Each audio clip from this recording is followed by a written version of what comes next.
Every Walmart's designed differently. Some I like better than others. This one has a lot of parking, it's just not set up as good for RVs, I don't think.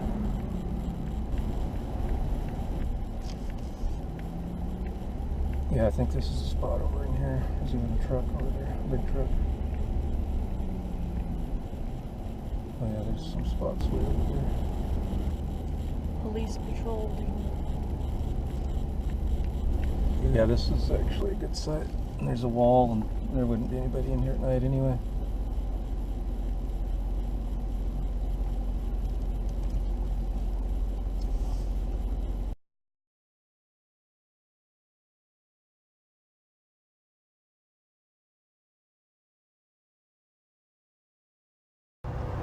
Hi guys, we're at the Walmart in Elko, Nevada. Another free place that allows parking. See that the trucks are starting to kind of file in here. Got a great view of those mountains there in the background.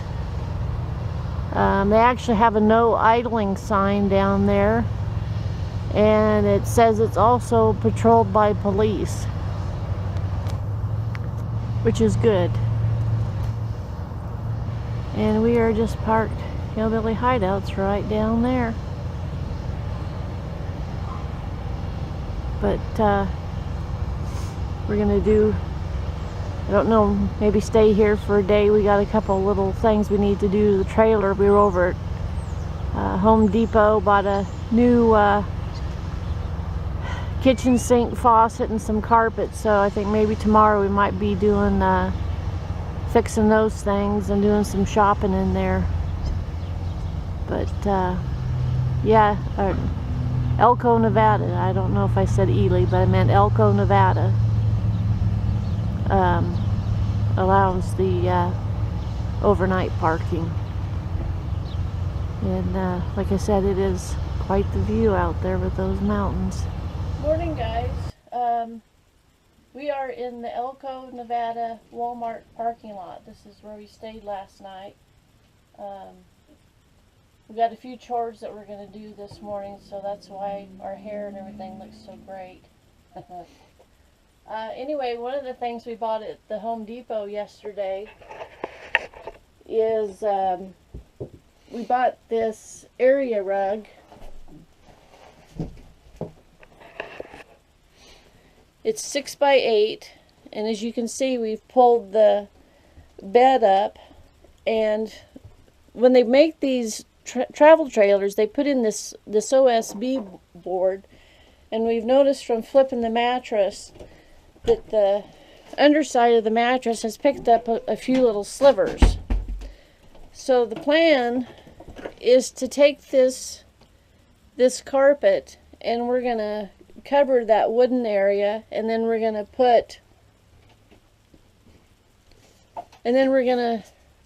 put these back on over top the carpet, and these have actually made the bed a lot warmer. It keeps the cold air from coming up through this foam mattress. We've got like a 6-inch foam mattress pad with about another 3-inch memory foam pad on top of that, and it's really comfy.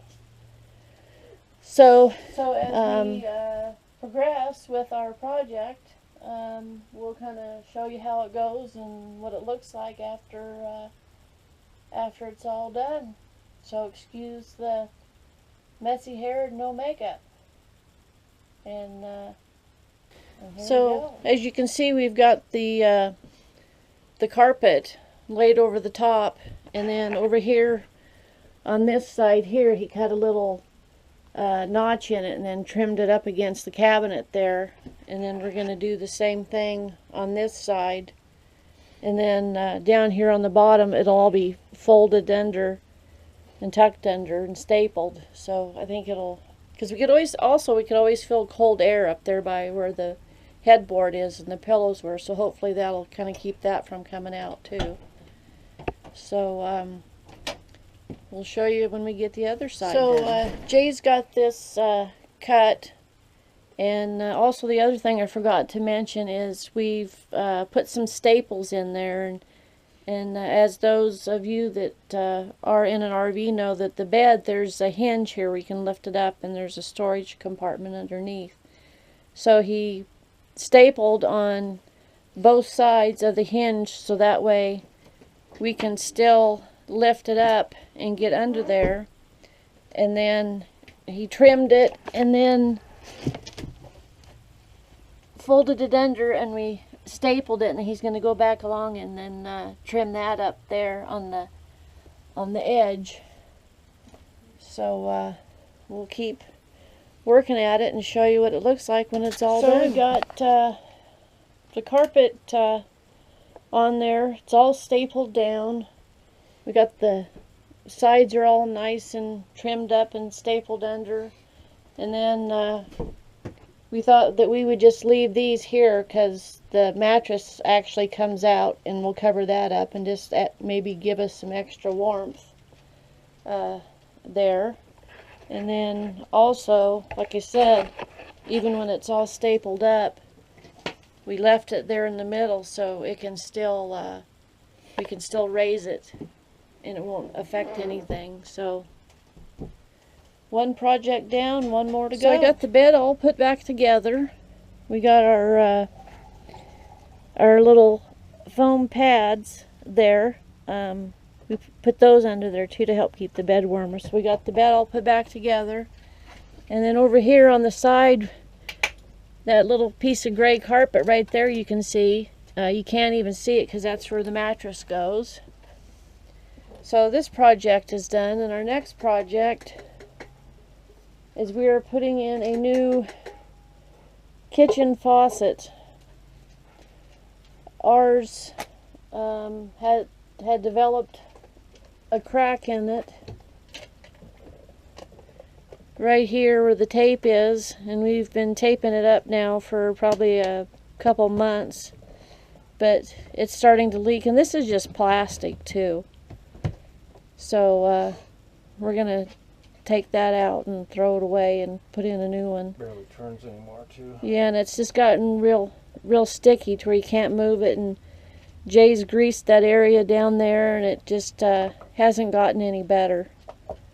So we're going to show you how you can put in a regular household type faucet in your RV, and I'm sure it'll work. So you can see I've got the tape off here, and I can only turn this on just for a second so you can see what I'm talking about. It came, I think right here where these two pieces were glued together, somewhere thereabouts. We noticed a few months ago that whenever you would turn the water on to get a drink or do dishes, you'd see just a little tiny drip, or it would start to bubble up right there. I guess you can kind of, right there you can kind of see the crack, but I'm going to turn it on just for a second so you can see. This is the stock faucet that came in here. So you're going to see why we're going to replace it and why we had tape on it. Anyway, I got the pump on now, so you'll actually see, you can see there a little bit when it came out, but if the pump is on, you can see how it starts to shoot up in the air right there. So we're replacing this one with a Delta faucet that we got over at Home Depot yesterday. So like I said, these faucets they put in here, I think they're mostly just basically plastic. So we just decided to go with a nicer faucet that'll last a little longer than this one has. So we're going to get to work. So as you can see, we got the old faucet out, and we're getting ready to put the new one in. I got that area all nice and clean. And Jay says that these fittings here are exactly the same size as what the other ones were. Standard 8-inch kitchen width with half-inch faucet coupling.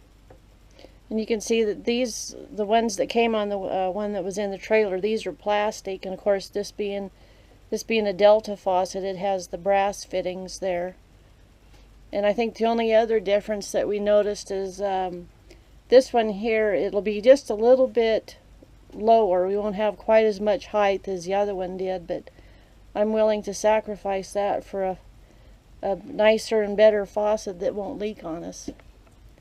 So I guess we're gonna put it in. As you can see, those are just residential PEX tubing, and instead of having to buy supply lines, they just put a faucet adapter right into the PEX, so you don't have to change any sizing of anything. So it'll just fit right on there. So we got the new faucet installed. It probably took, what, a whole 15 minutes or so, 20 minutes at the most. And when you turn it on, it works. There's no water shooting out at you either. But this is the one that we got. It's just the Delta one. We got it over at Home Depot here in Elko, and I think Jay said it was $59. So the other faucet that was in here probably lasted us maybe 2 years, because we bought the trailer brand new. So I suppose we got our use out of it, but I'm sure this Delta brand will last a little longer. But anyway, you guys, at least now, I think, and even probably we did at first when we first started RVing, thought that this sort of stuff was just RV specific. And it's not. This is just something that you could buy at your local home store, you know, for what you would use in your house. Also fits in your RV. So if you have a faucet that goes bad, you know, now you know that you can just use a faucet that you would buy at Home Depot, Lowe's, any place like that. So we'll see you soon.